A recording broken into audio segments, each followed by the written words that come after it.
Hay personas que iluminan, que son valiosas, que le ponen pasión, mucha garra a lo que hacen. Nosotros les decimos que son buenos en eso que hacen, que son picantes. Porque además de saber, se han ocupado durante muchos años de enseñar a los que vienen, de enseñar a la comunidad plena, de irradiar de ese saber del que hacemos gala como comunidad, de tener esta gente valiosa y tan picante. Hoy invitamos a Miguel Díaz, que es médico infectólogo, 40 años en el Hospital Rawson, se jubiló como director. Hola Miguel, bienvenido. ¿Cómo están ustedes? Gracias por la convocatoria, la invitación. Después de tantas horas, durante tantos años dedicados a la actividad, hoy estás en pausa, ¿qué se siente? Tranquilidad, la sensación del deber cumplido, de haber tratado, no digo que hice bien las cosas, pero sí haber tratado de hacer bien las cosas y haber tratado de darle ejemplo a la gente que venía atrás. Y sobre todo haber recibido el ejemplo de mis mayores y valorarlo, ¿no? Porque eso es muy importante. A nuestra generación alguien le enseñó, tuve la suerte de tener maestros y maestras y eso lo valoro mucho también. ¿Te imaginaste alguna vez que el mundo iba a vivir la pandemia que vivimos? La verdad es que no, si bien uno sabe que las enfermedades infecciosas están asociadas a la historia de la humanidad, a las enfermedades transmisibles están asociadas a la historia del hombre, no me imaginé vivir una pandemia de semejantes características y semejante magnitud. Cuando era joven practicante del hospital, en quinto, sexto año de la facultad y ya médico joven, asistí a lo que fueron los primeros casos de VIH en el hospital, asistido por médicos ya formados en el hospital. Y la verdad que fue una experiencia, diría, dura, apasionante a su vez, porque era una enfermedad nueva, pero COVID tuvo una particularidad muy especial, que era una enfermedad por un virus transmisible rápidamente de persona a persona a través de la vía aérea. No había una forma de frenarlo. Todo el mundo expuesto, desde los chicos hasta los adultos mayores. El personal de salud también expuesto, de manera que tuvo una característica muy especial. Y también la respuesta social y económica, a diferencia del VIH, fue inmediata. El VIH se habló de esto, pero pasaron años hasta esta respuesta social y económica, ¿no? Que fue lo que se denominó tercera pandemia. En el caso del COVID fue inmediato. Inmediato hubo una respuesta social y económica determinada por distintas razones, ¿no? Y también el hecho de la cuarentena, el confinamiento, todo esto, también tuvo sus aristas particulares, que hoy también alguna gente sufre secuelas de ese momento, ¿no? Hoy mirando la pandemia del 2020, parte del 2021 hacia la distancia, ¿no? Y con todos los saberes incorporados. Si te dijeran, bueno, 19 de marzo del 2020, tomemos medidas, ¿qué harías de distinto? Primero creo que iría más atrás todavía. El sistema sanitario en Argentina no estaba preparado para eso. Y voy a hablar nada más que de nuestro hospital. Nuestro hospital, el Hospital Rawson, tenía 6 camas de terapia intensiva. Y nosotros llegamos a tener más de 90 camas de terapia intensiva preparadas para asistir a personas con respirador. Y en el mismo momento casi 60 personas con respirador en el mismo momento, el mismo día. Eso no lo podríamos haber hecho, es decir, 10 veces la capacidad del hospital en terapia intensiva, no lo podríamos haber hecho si no se hubiera preparado el sistema. No había forma. Y preparar el sistema no es solamente poner bocas de oxígeno, comprar los respiradores, distribuirlos, sino enseñarle a los profesionales, al equipo de salud, a manejar un respirador, a manejar un paciente crítico, a conseguir la cantidad necesaria de personal para manejar todo eso. Toda esa complejidad no se podría haber logrado si no se hubiera preparado el sistema.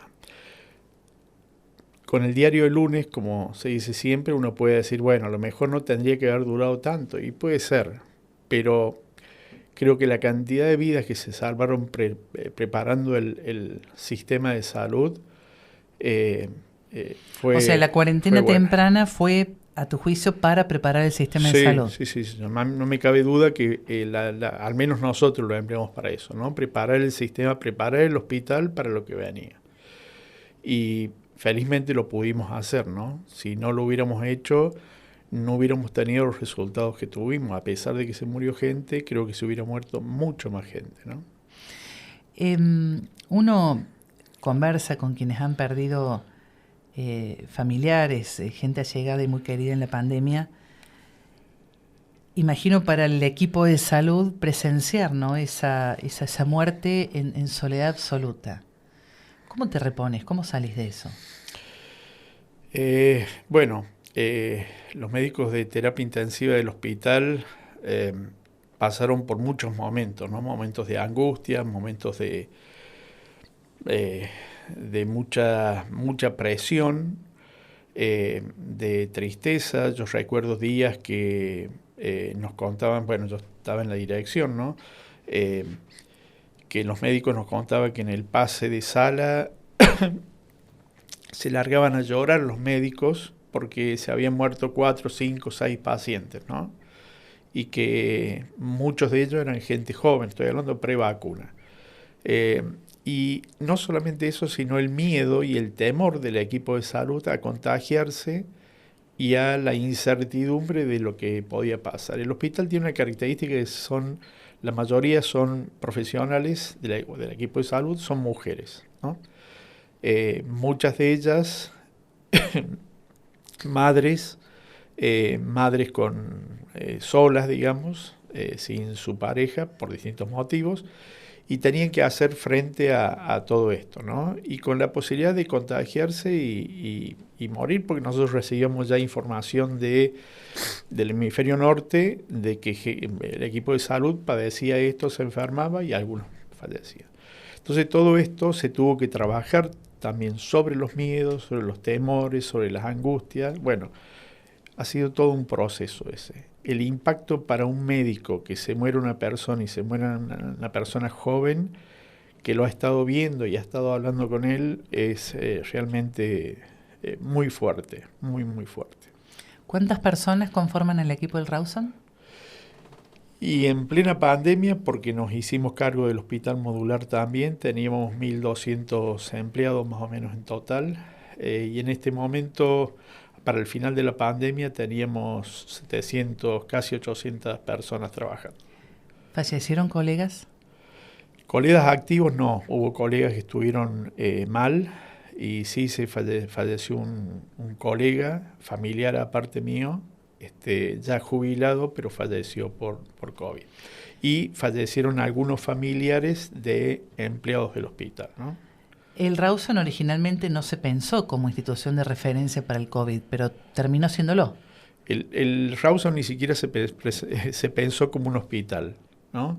El edificio del hospital es un edificio destinado a un hogar de madres solteras, que cuando se traslada, el viejo hospital Rawson estaba en lo que es hoy la terminal de ómnibus nueva, y cuando se traslada a ese predio, desde ese predio al nuevo predio, al hospital, era porque habían vaciado el hogar y se adaptó en parte el nuevo edificio al hospital Rawson.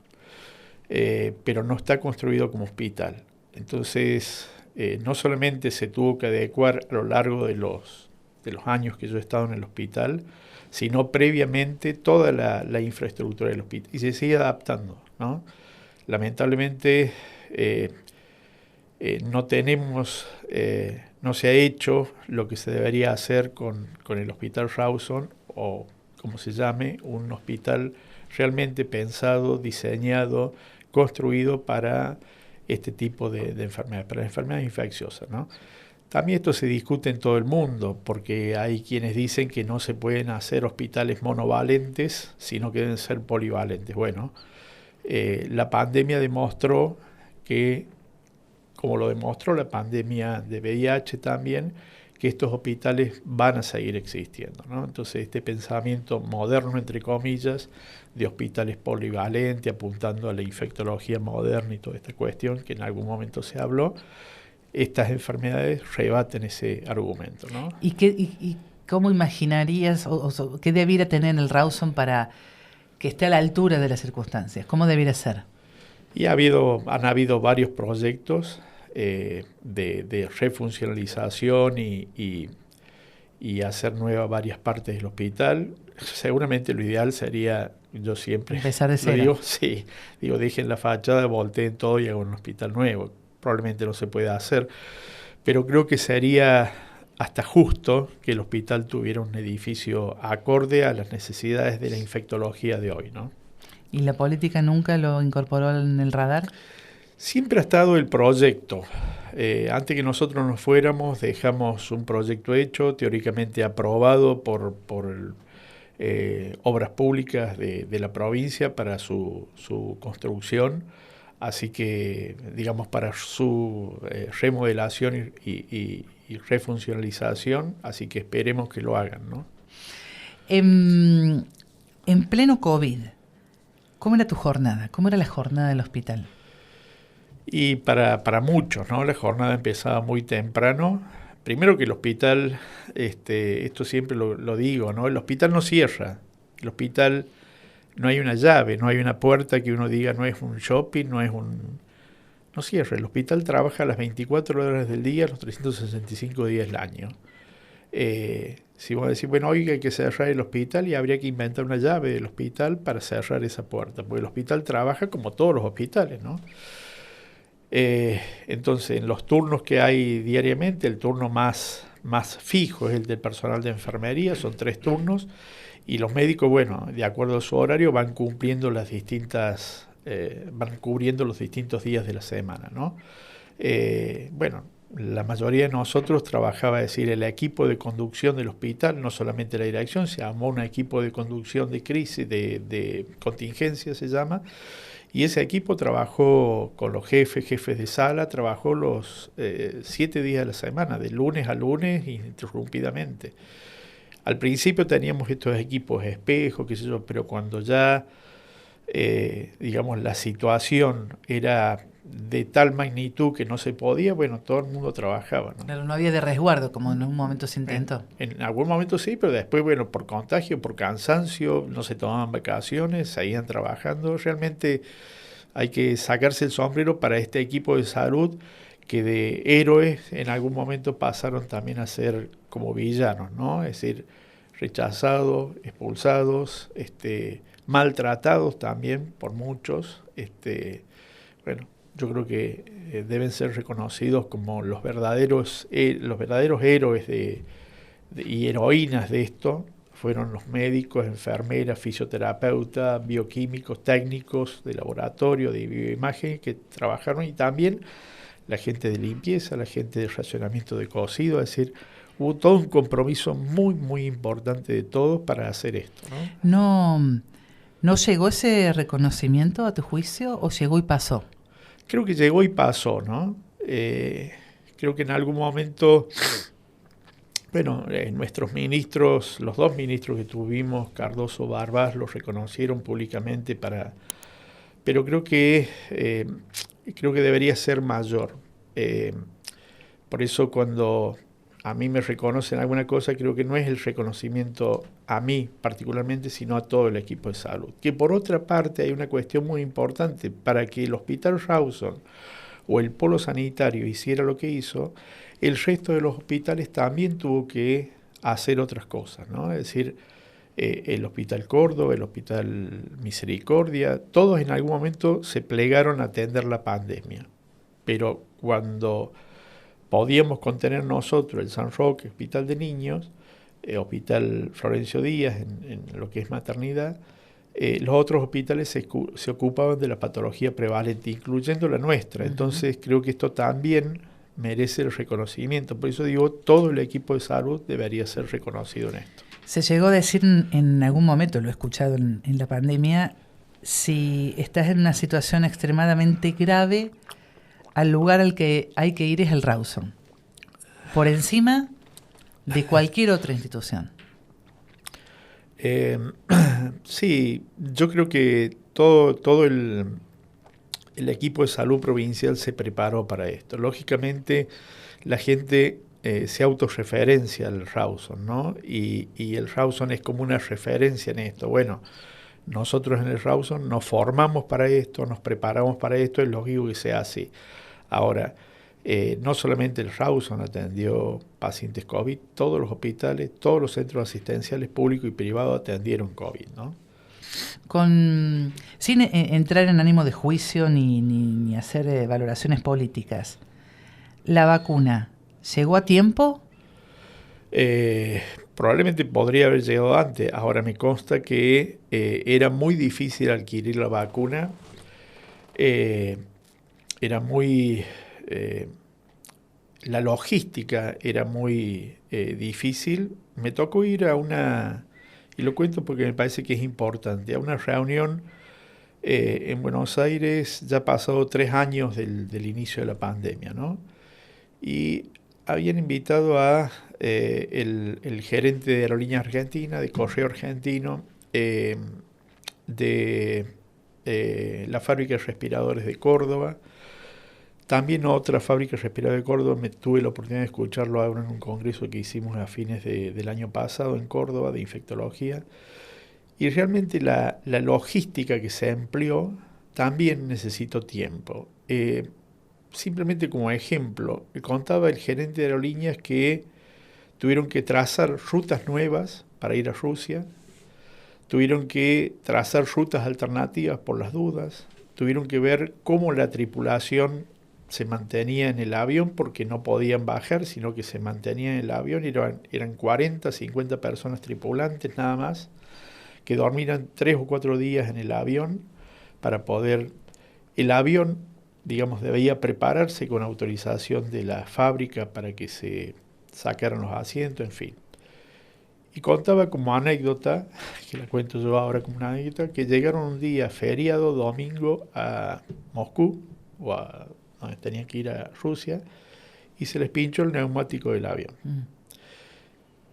Lo que tuvieron que hacer para, en otro idioma, en otro lugar, solucionar ese problema hasta que apareció alguien por ahí de otra empresa y les prestó un neumático. Si no, no hubiera podido salir.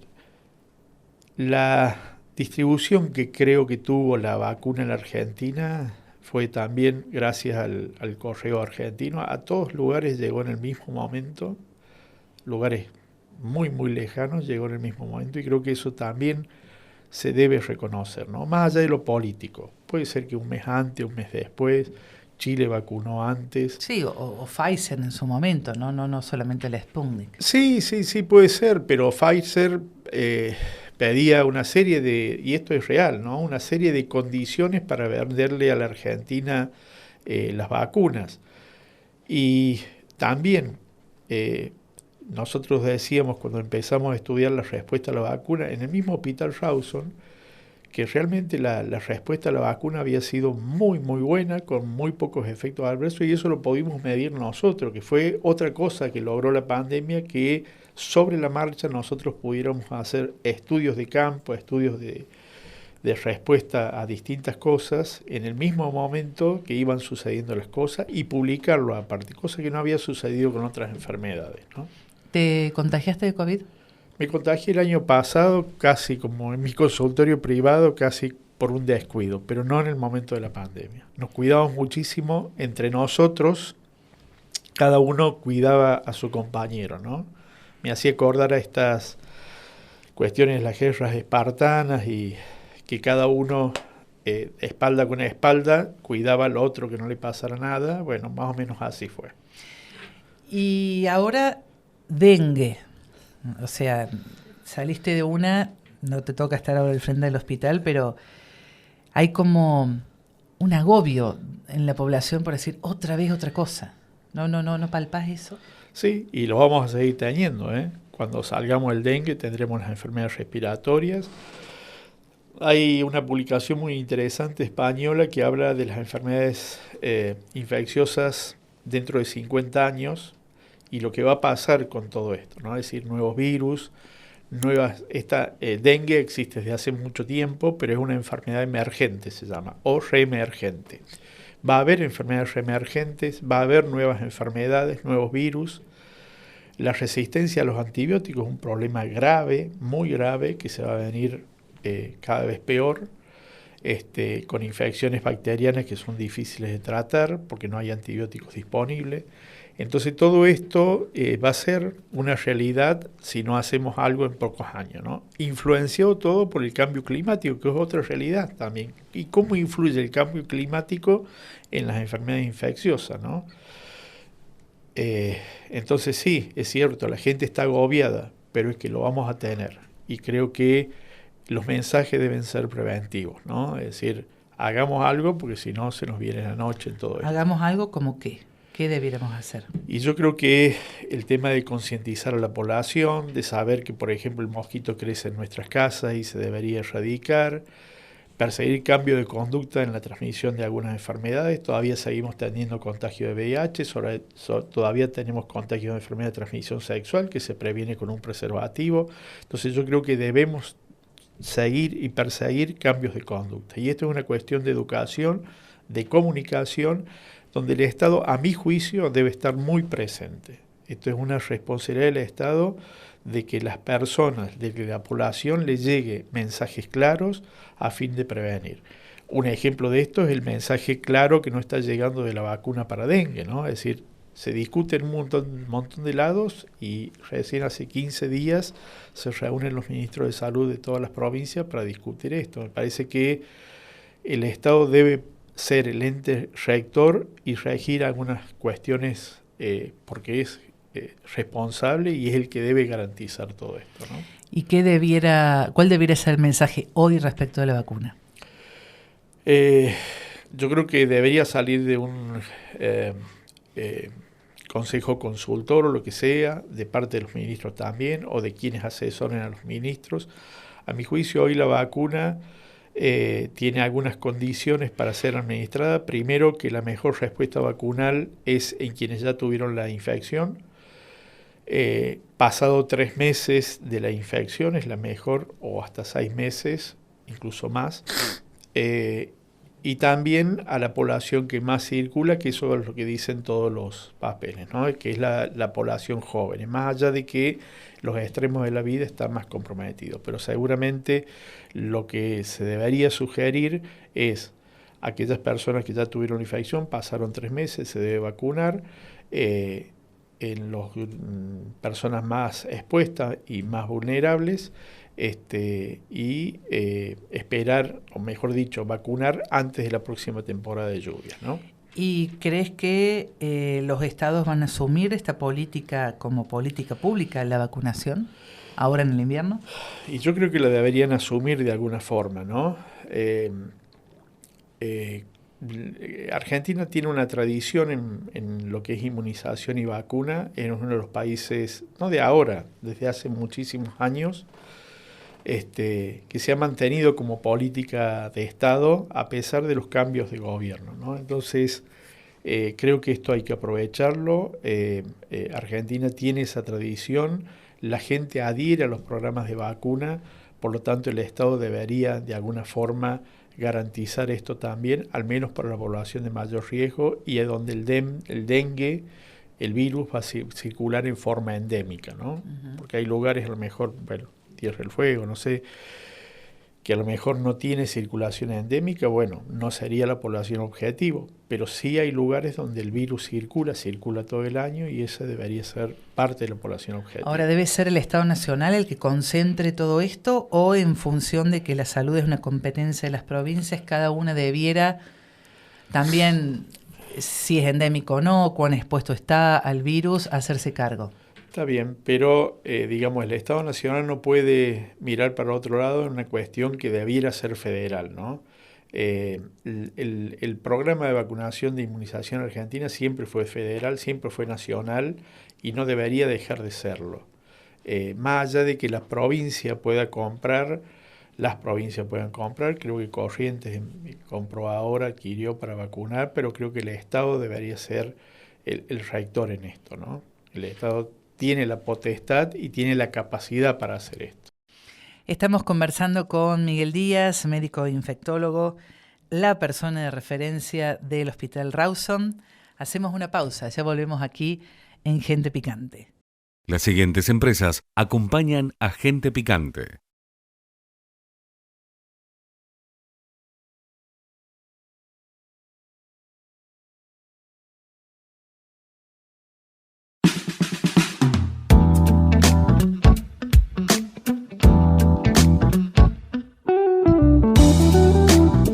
Retomamos aquí, estamos en el ciclo de entrevistas Gente Picante. Estamos en Radio Mitre. Recuerden, en YouTube, en Spotify, están y en Instagram nos pueden encontrar todos los programas de esta edición. Miguel Díaz, médico infectólogo, conversando con nosotros. ¿Siempre quisiste ser médico? La verdad es que no sé. Uno cuando es joven pasa por un montón de inquietudes, ¿no? Si bien el mandato familiar, mis padres no eran médicos ni profesionales, nada por el estilo, al menos en Córdoba, tener su hijo doctor en lo que sea. ¿Qué hacían tus viejos? Mi mamá era docente y mi viejo militar retirado.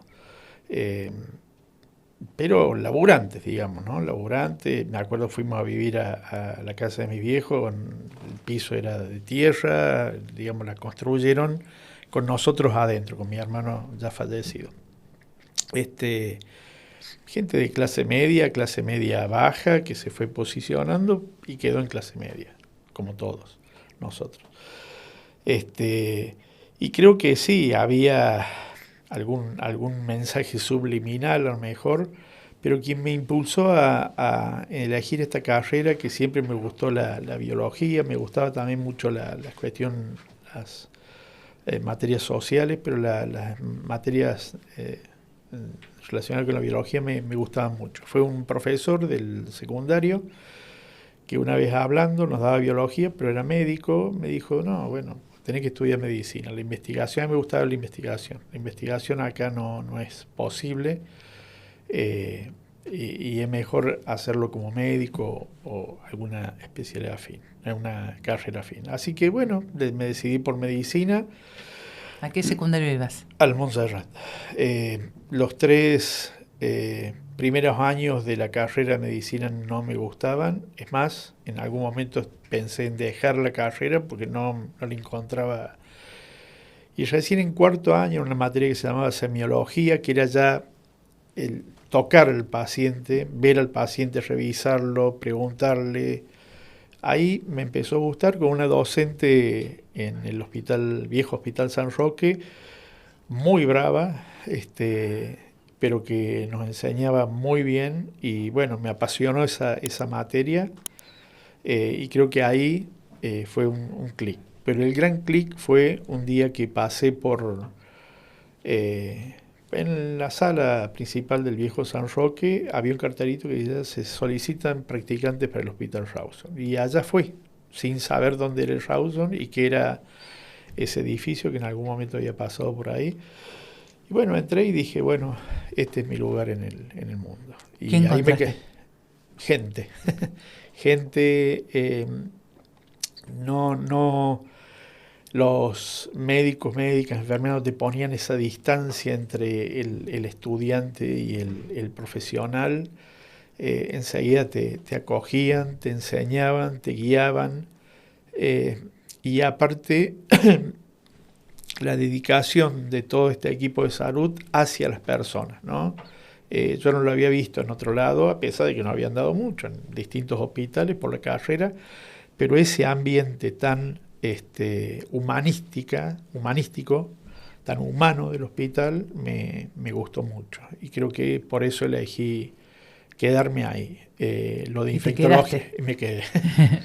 Y infectología, bueno, siempre me apasionó esto de las enfermedades transmisibles, de los virus, de las bacterias, los hongos, en fin, eso siempre me gustó como cuestión biológica y creo que ahí encontré todo, ¿no? Esto que marcas tanto, ¿no? Como el equipo tan humano dentro de un hospital público provincial. ¿Se replica o con el devenir de, no sé, el consumo, las crisis, se ha mercantilizado tanto todo? Sí, sin ninguna duda que se ha mercantilizado en distintos aspectos, ¿no? Probablemente hay pocos hospitales que se parecen al Rawson o el Rawson se parece a otros hospitales, pero contados, ¿no? No hay otros hospitales similares acá en Córdoba. Capaz que en el interior tengan a mí me tocó estar en el primer año de la residencia en Villa Dolores, y bueno, también este ambiente muy, muy dedicado a la gente, ¿no? Tal vez por la característica de la población de Tras la Sierra. Pero sin duda que se ha mercantilizado. Y esto en la mercantilización de la medicina influyen muchas cosas, es decir, la tecnología, la presión de la industria farmacéutica también, y sin duda la cuestión de marketing. Hoy vende más un centro de salud vidriado, iluminado, que Con sala privada. exactamente que un consultorio de barrio como el mío. O sea, seguramente, ¿no? Entonces, creo que hay estas cuestiones. Ayer casualmente mandé a internar una paciente con dengue al hospital, porque todavía me vinculo con la gente del hospital. Y bueno, la mamá me decía, pero acá va a estar entre tanta gente y entre gente de tanta clase social distinta, qué sé yo. Le digo, mirá, bancate eso porque la respuesta que va a tener tu niña, a tu hija, a la enfermedad, va a ser la mejor en el hospital. Así que quédate ahí, bancate todo eso ahí. Así que bueno. ¿Dónde está tu consultorio? ¿Dónde atendés? En la recta Martinoli, al final de la recta Martinoli, en Argüello. ¿Y cuántas horas trabajas hoy? Hoy voy a empezar a las 4:30 de la tarde y terminaré cerca de las 10 de la noche, más o menos. O sea que la contracción al trabajo de Miguel sigue estando. Sí, creo que la profesión es muy noble, te devuelve muchas cosas, ¿no? Más allá de que uno vive de la profesión creo que te devuelve muchísimas cosas. Un gracias de un paciente, un caramelito que te deja una paciente, o me acuerdo al principio, el consultorio a mí me invita a trabajar Hugo Roland, médico del hospital, a su consultorio. Después Hugo deja el consultorio y me quedo yo con el consultorio. Y en aquella época que empecé yo a trabajar con él, la gente te pagaba a lo mejor con un pollo, con una docena de huevos, con lo que tenía, ¿no? Entonces, siendo un consultorio en la ciudad de Córdoba. Entonces, ese agradecimiento de la gente creo que es impagable. ¿Sigue estando hoy? El consultorio. Ese agradecimiento. Sí. En la mayoría de las personas sí, te lo agradecen.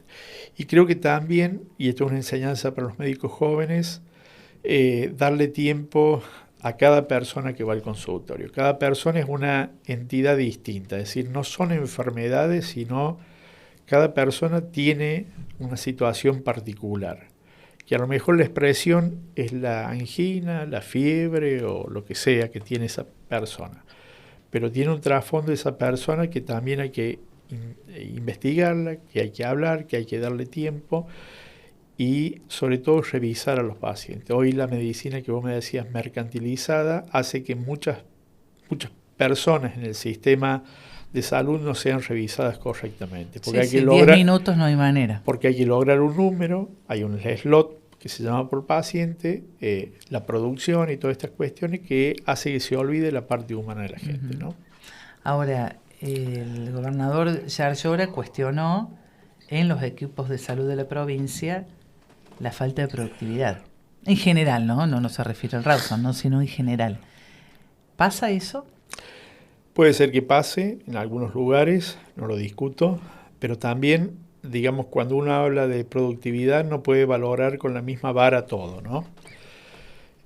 Por ejemplo, un especialista en oncología no le dedica el mismo tiempo a un paciente en su consulta que a lo mejor un paciente que va por una cuestión ocular, ¿no? probablemente las consultas sean distintas, sean diferentes. Atender a un paciente internado, por ejemplo, con tuberculosis, demanda el hecho de vestirse para ver ese paciente, ingresar a la sala, estar el tiempo que requiere esa persona, desvestirse, es decir, una serie de cuestiones hay que analizar en torno a la productividad. Si uno mide números nada más y probablemente no te den. Una cirugía compleja te puede llevar 12 horas a lo mejor, una cirugía del sistema nervioso, un trasplante, entonces creo que cada cosa hay que medirla de acuerdo a las circunstancias, no en general. A propósito de la mirada, ¿no?, particular sobre cada paciente, un muy amigo tuyo tiene un mensaje para vos. Miguel Díaz es de esos médicos que no están al lado del paciente, sino que es de los médicos que están del lado del paciente. Y no es solo un juego de palabras, lo digo por experiencia propia. Cuando me atendió con una neumopatía que nadie sabía lo que era, me secuestró desde su casa hasta el Hospital Rawson para hacerme placas radiográficas, análisis y hacerme todo el seguimiento del tratamiento. Y también porque compartimos pacientes. Quizás la más conocida sea Sonia Torres, y ahí uno podía ser testigo de cómo Miguel se involucraba con el paciente, con su historia, con su familia, con el entorno de la sociedad. Y ese mismo compromiso de estar del lado del paciente lo llevó, a pesar de estar jubilado, a ser director del Hospital Rawson, con todo lo que ello implica, y ser el director a lo largo de la pandemia. No tengo más que agradecimiento y un reconocimiento profesional distintivo con Miguel, que conjuga ser un muy buen médico y una muy buena persona. Ahí está el mensaje de Carlos Pressman, dedicado para vos. Realmente un amigo, más que un amigo, por estas palabras, ¿no? Creo que exagera un poco Carlos. Yo estoy, como dice él, con el paciente, él está en la heladera de los pacientes. Se le metía la heladera a los pacientes acá. No, una gran persona también. Yo aprendí mucho de Carlos Pressman, como aprendí mucho de Hugo Roland, y bueno, muchos maestros que están han ido. Pero bueno, él también tiene la misma actitud con los pacientes, ¿no? Entonces creo que somos amigos por esta forma de ver la medicina, ¿no? Un mensaje más, a que no te lo esperas. Bueno, hola Miguel, qué sorpresa, ¿no? Bueno, es muy difícil sintetizar en pocos minutos estos 40 años recorriendo el camino de la vida personal y profesionalmente, con tantos momentos compartidos y tantas anécdotas. Creo que gran parte de las personas han podido conocerte a través de tu actividad pública y saben de tu dedicación sin cansancio en dicha tarea. Sé que sos un estudioso incansable porque siempre quieres brindar lo mejor desde tu profesión sin ninguna distinción. Y especialmente siento un gran orgullo porque no hubo ninguna situación desde que te conozco que haya corrompido tus valores humanos, tu empatía y la verdad que tu humildad para con las personas que te asistís son invaluables. Habría mucho por recordar, pero también quiero destacar en lo personal el apoyo y el estímulo y el acompañamiento para que yo también pudiera desarrollar esta profesión que ambos amamos, todo lo que decía. Parece una situación justa y obvia, pero no siempre se logra compatibilizar esto en una familia. Sos un padre muy presente y si bien a veces la presencia física en nuestra profesión se complica, siempre estás acompañando a tus hijos y lo más destacable es que siempre has respetado sus elecciones y sus decisiones. Sí, quiero también contar un pequeño secreto que desde que son niños te he sentido susurrarles la frase: estudiarás en el Colegio Nacional de Montserrat, y así fue, se cumplió ese deseo. Espero que seas todo lo feliz que desees. Ahí está, Soledad, tu esposa. La Sole. La Sole. Golpe bajo sí, bueno, creo que nada. Años?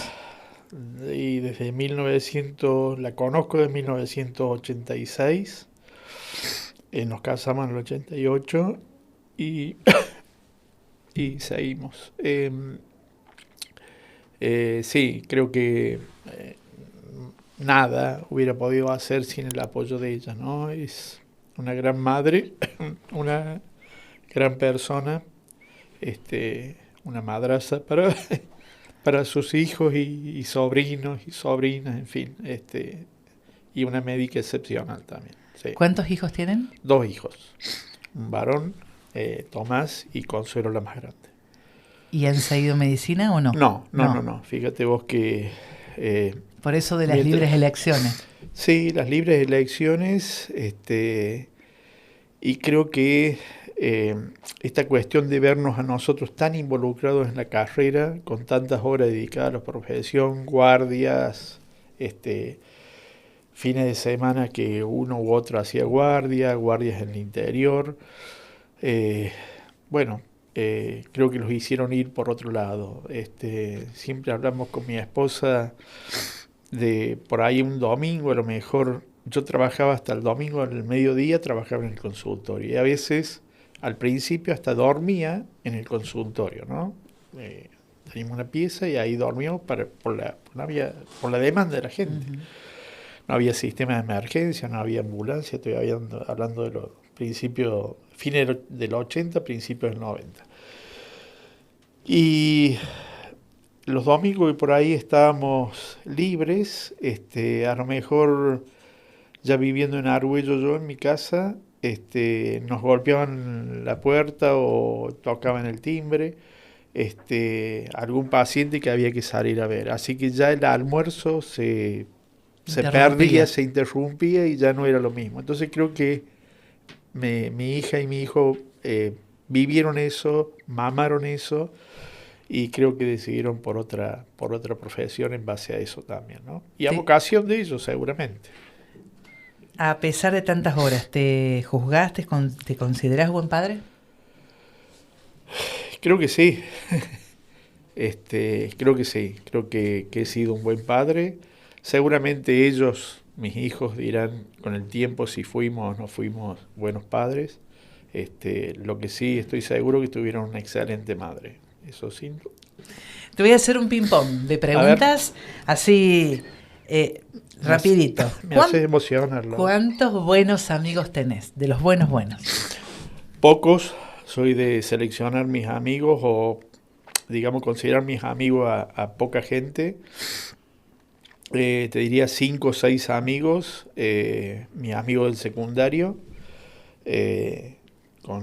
Con todos nos vemos, pero hay 4 o 5 que son los más amigos, semanalmente o cada 15 días nos vemos. Estamos ahora programando un viajecito juntos a algún lugar. Y también otros amigos, en cierta forma familiares también, que son pocos, muy pocos. Y me encanta estar con mis amigos, ¿no? ¿Hacés deportes? ¿Cómo te cuidas? Actualmente camino mucho, bueno, estos últimos 15, 20 días no, pero me encanta caminar. Jugaba al fútbol cuando era más joven, por lo menos me paraba dentro de la cancha. Y eso, no tengo otra ficción deportiva. ¿Algo que no te sale? Buena letra. Letra de médico. No, peor que la letra de médico. Peor. Mi vieja sabía decir esas patas de araña que hace. ¿Un fracaso? No sé si un fracaso. Me gusta la pintura, ¿no? Me encanta pintar, dibujar. Y cuando estábamos en el secundario, un compañero nuestro del secundario era un genio con el dibujo y la pintura, a tal punto que se dedicó a eso, a la pintura.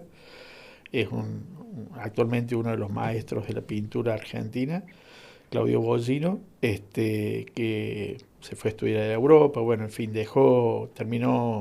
salió antes del Montserrat y se fue a Europa a hacer su carrera como pintor, estuvo muchos años acá y volvió. Y una vez, viendo un dibujo de él, dije, no, que me voy a dedicar a esto yo si este tipo pinta 10 veces mejor, ¿qué 10? 100 veces mejor que yo. Pero me gusta y por ahí garabateo algo con las pinturas. Un placer pequeño, así, cotidiano, chiquito.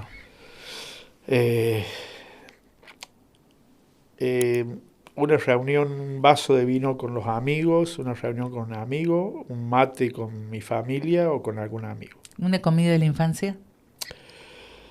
A ver, es una comida rara. Mi vieja era descendiente de italianos, del sur de Italia, y hacía una comida que debe haber sido de la post Primera Guerra, que era, le decían pita a ellos, y era una masa amasada, como si fuera un calzoni, una cosa así, pero con un gusto muy particular y un ingrediente mínimo que es o pimiento o acelga. Eso me quedó grabado y cada tanto yo la hago.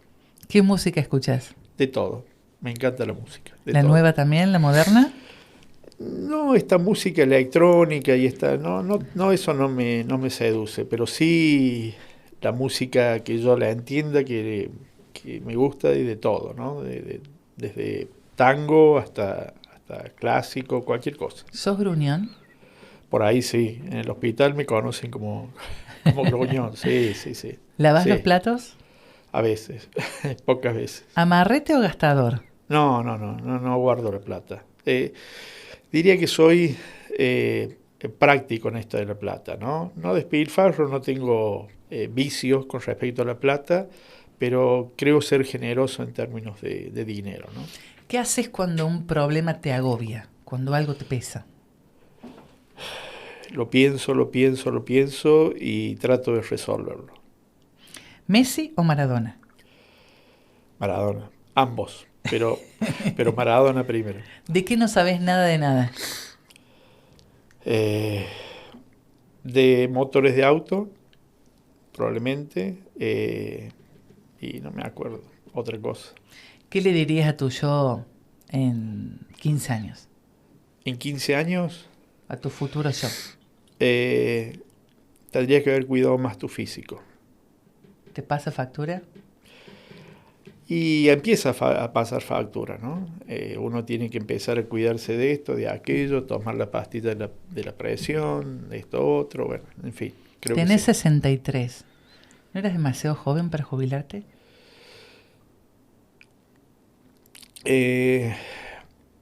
Posiblemente sí. Hay gente del hospital que me dice todavía por qué te fuiste. Pero bueno, era momento de ellos, creo yo, de que tomaran la posta. Gente también muy capacitada, muy bien formada, que tenían que tomar la posta. Y también creo que llega un momento en que uno tiene que decir, bueno, ya está, ya hice esto, hagamos otra cosa ahora. La última, un sueño. Nostalgia sí. Nostalgia sí, se siente. Sí, nostalgia sí. ¿Volviste alguna vez así? No volví. Vos sabés que no volví. No. La última, un sueño. Ver a la Argentina bien. Gracias. Miguel Díaz, un capo, infectólogo, hombre de consulta durante tantos años por nosotros los periodistas. Gracias por estar acá. Gracias a ustedes. Muchas gracias. Volvemos después, en la próxima edición con Gente Picante.